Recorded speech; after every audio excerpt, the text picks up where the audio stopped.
পুজো ঘিরে বেনজির সংঘাত আর এবার সরব অমিত মালব্য।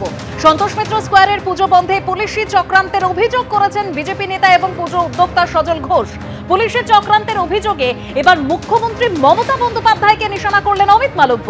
মমতা প্রশাসন দেবী দুর্গার পুজোয় বাধা দিচ্ছে, পুজো শুরু হওয়ার আগেই বন্ধ করার চেষ্টা করা হচ্ছে। অপারেশন সিঁদুরের আলো সাউন্ড শো এর বিরোধিতা করছে সরকার। উৎসবে যোগদান ও দেবীর পুজো থেকে বিরত রাখতে ব্যারিকেড তৈরি করা হয়েছে। কলকাতার রাস্তায় ব্যারিকেড তৈরি করা হয়েছে, তা লজ্জাজনক। পরিস্থিতি এতটাই গুরুতর, পুজো আয়োজকরা সতর্ক করে দিচ্ছেন এভাবে চললে দশমীর আগেই প্রতিমা বিসর্জনে বাধ্য হবেন পুজো উদ্যোক্তারা। পুলিশি চক্রান্তের অভিযোগে এবার মুখ্যমন্ত্রীকে এভাবেই নিশানা করলেন অমিত মালব্য।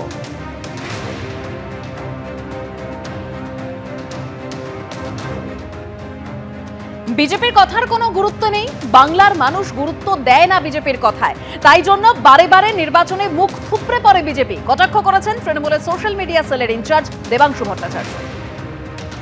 আচ্ছা, এই অমিত মালব্য একদিকে বলছে মমতা প্রশাসন দুর্গাপুজোয় বাধা দিচ্ছে, আবার এদেরই দলের বাংলার শাখার নেতারা যখন মমতা ব্যানার্জি দুর্গাপুজোর ক্লাবগুলোকে টাকা বাড়িয়ে 1,10,000 করছে, তখন বা গতবার যখন দুর্গাপুজোয় টাকা দিচ্ছে তখন কি আদালতে মামলা করে বলছে না না না সরকার টাকা দিতে পারে না কোনোদিন।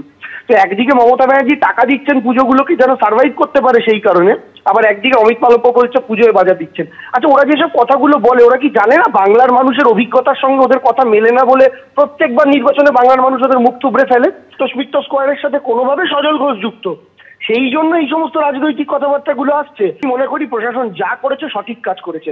মায়ের আরাধনাতে সরকার আছে, মমতা বন্দ্যোপাধ্যায় মায়ের আরাধনায় আছে, পুজো হবে, তার জন্য অভিশপ্ত মানুষদের মানে ওদের অভিশাপ কাজে না লাগিয়ে শকুনের অভিশাপে গরু মরেনি, কলকাতার জল শুকিয়েছে, পুজোও হবে, সরকার টাকাও দেবে, আরাধনাও হবে, কিন্তু এই সমস্ত রাজনৈতিক কথাবার্তা সাধারণ মানুষ গ্রহণ করবে না।